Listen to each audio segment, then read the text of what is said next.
New ইয়র্কে অনুষ্ঠিত হতে যাওয়া বাইডেন ইউনুস বৈঠক ঘিরে প্রত্যাশা বাড়ছে।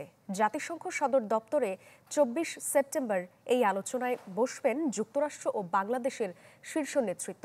বিশ্লেষকরা বলছেন, এই বিরল দ্বিপাক্ষিক বৈঠকে আলোচনা হতে পারে জিএসপি ও ভারত সংশ্লিষ্ট বিষয়ে। আরও জানাচ্ছেন মাহফুজ কামাল।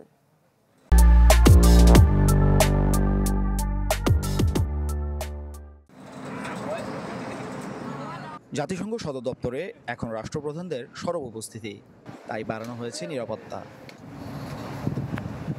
সব ঠিক থাকলেই নিউ ইয়র্কের স্থানীয় সময় ২৪ সেপ্টেম্বর দুপুরে অনুষ্ঠিত হবে বাইডেন ইউনুসের বৈঠক। জাতিসংঘ সাধারণ পরিষদের অধিবেশনের ফাঁকে অনুষ্ঠিত হতে যাওয়া এই দ্বিপাক্ষিক বৈঠককে বিরল বলছেন বিশ্লেষকরা।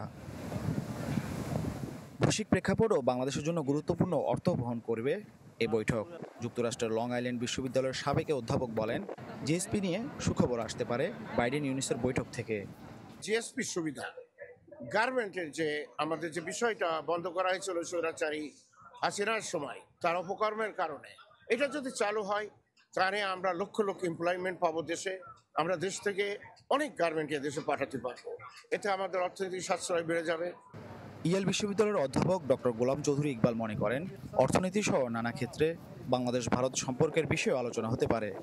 জনগণের স্বার্থ অধিকারের জন্য যা দরকার আমরা তাই করব।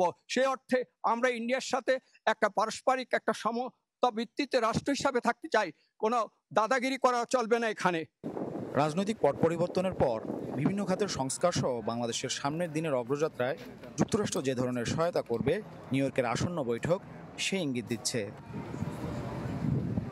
বিগত কয়েক দশকের ইতিহাসে এই প্রথমবারের মতো বাংলাদেশের কোনো রাষ্ট্র বা সরকার প্রধানের সাথে বৈঠকে বসছেন মার্কিন প্রেসিডেন্ট। অন্তর্বর্তীকালীন সরকারের উপদেষ্টা ডক্টর মোহাম্মদ ইউনুস মার্কিন প্রেসিডেন্টের সাথে বৈঠকে উঠে আসতে পারে বাংলাদেশের অর্থনৈতিক সংস্কার, গণতন্ত্র, মানবাধিকার সহ নানা বিষয়।